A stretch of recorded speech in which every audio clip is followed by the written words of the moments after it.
We're in September now, and it's time for another garden update.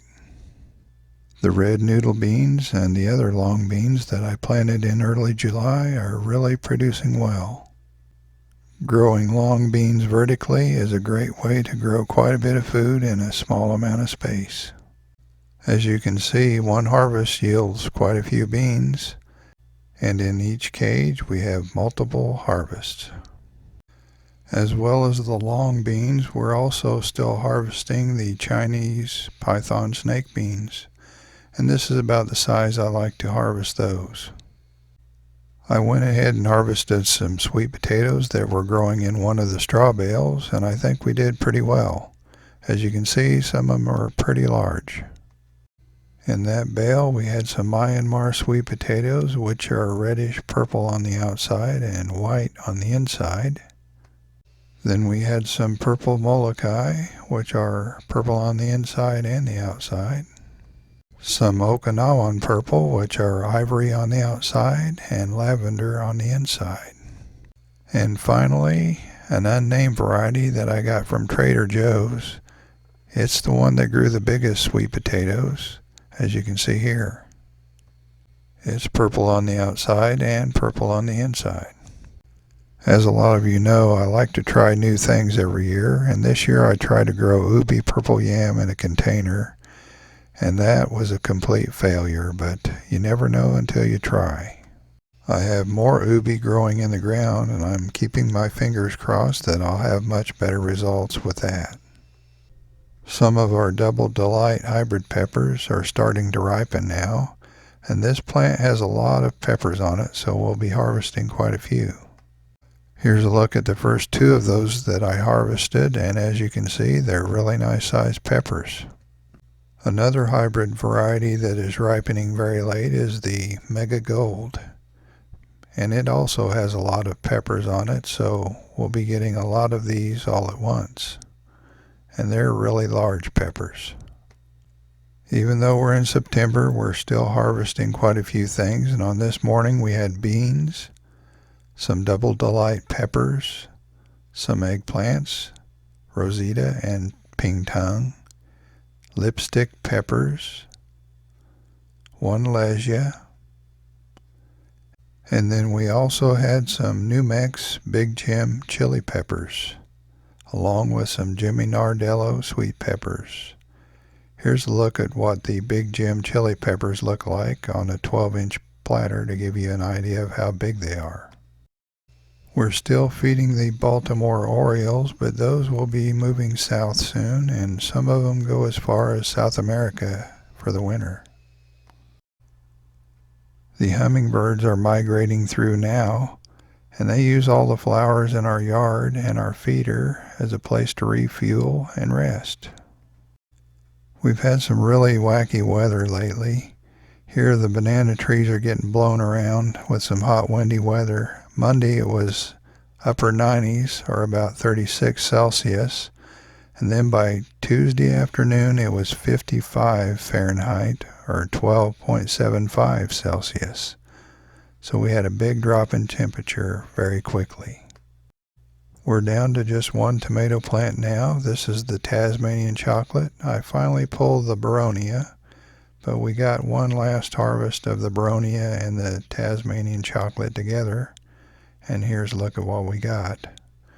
Only 4 of these tomatoes are Boronia, and the rest are from the Tasmanian chocolate plant.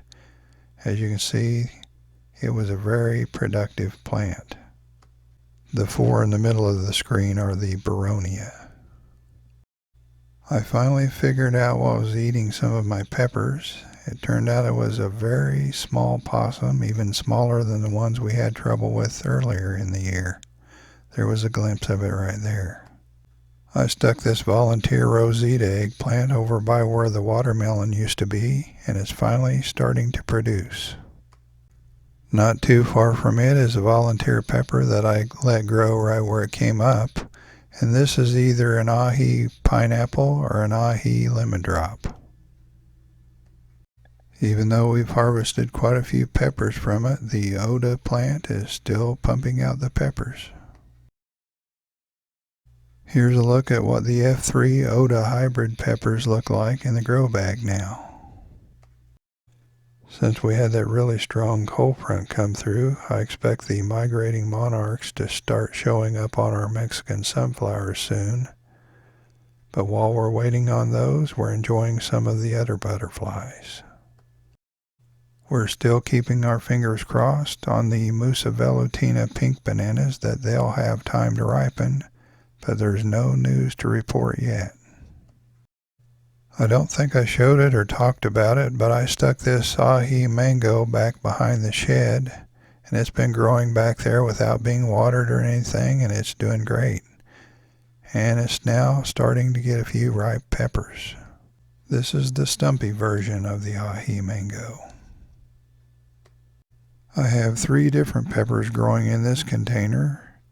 The first one is called habanada, and it's loaded with peppers. The next one is a pepper that looks like it should be hot, but it's not. It's very mild, and it's called Trinidad Perfume. And right next to the Trinidad Perfume is another very mild pepper that just has a hint of heat. It's called Savory, and it's red when it ripens. Now I'll show you some of the hot peppers I'm growing in containers. This is the Death Spiral, and it's getting quite a few peppers on it. This one is called Apocalypse Scorpion.